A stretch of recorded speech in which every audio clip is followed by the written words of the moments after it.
रामायण और महाभारत, भारतीय संस्कृति के दो स्तंभ। नमस्कार, आज हम भारतीय साहित्य के दो अमूल्य रत्नों रामायण और महाभारत के बारे में बात करेंगे। ये ग्रंथ न केवल धार्मिक दृष्टिकोण से महत्वपूर्ण हैं, बल्कि इनमें निहित नैतिक और सामाजिक शिक्षाएं भी हमें जीवन के हर पहलू में मार्गदर्शन करती हैं। रामायण, आदर्श जीवन का प्रतीक। एक, लेखक और रचना। रामायण महर्षि वाल्मीकि द्वारा रचित संस्कृत का महाकाव्य है जो 7 कांडों में विभाजित है। 2, कथा। यह भगवान श्री राम के जीवन और उनकी लीलाओं पर आधारित है। इसमें श्री राम के अयोध्या से वनवास, सीता हरण, रावण वध और अयोध्या वापसी की कथा है।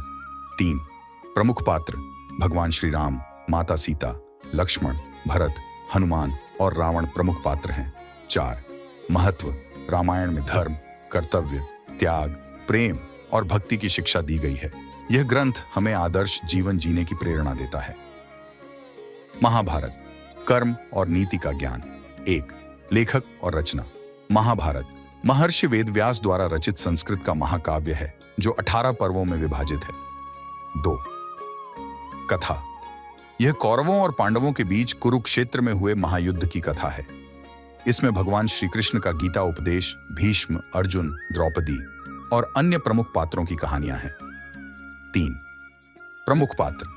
भगवान श्री कृष्ण, अर्जुन, युधिष्ठिर, भीम, नकुल, सहदेव, द्रौपदी, भीष्म पितामह, दुर्योधन, कर्ण और द्रोणाचार्य प्रमुख पात्र हैं। 4, महत्व। महाभारत में धर्म, नीति, न्याय, मित्रता, विश्वासघात और जीवन के विभिन्न पहलुओं की गहरी समझ दी गई है। इसमें भगवद गीता का उपदेश भी शामिल है जो आत्मा, कर्म और धर्म के गूढ़ रहस्यों को उजागर करता है। निष्कर्ष। रामायण हमें सिखाती है कि धर्म, सत्य और कर्तव्य का पालन जीवन में सर्वोपरि है। महाभारत हमें न्याय, नैतिकता और सत्य की खोज में दृढ़ता से खड़े रहने की शिक्षा देती है। दोनों महाकाव्य हमें सही मार्ग पर चलने और जीवन के हर परिस्थिति में नैतिकता बनाए रखने की प्रेरणा देते हैं। धन्यवाद।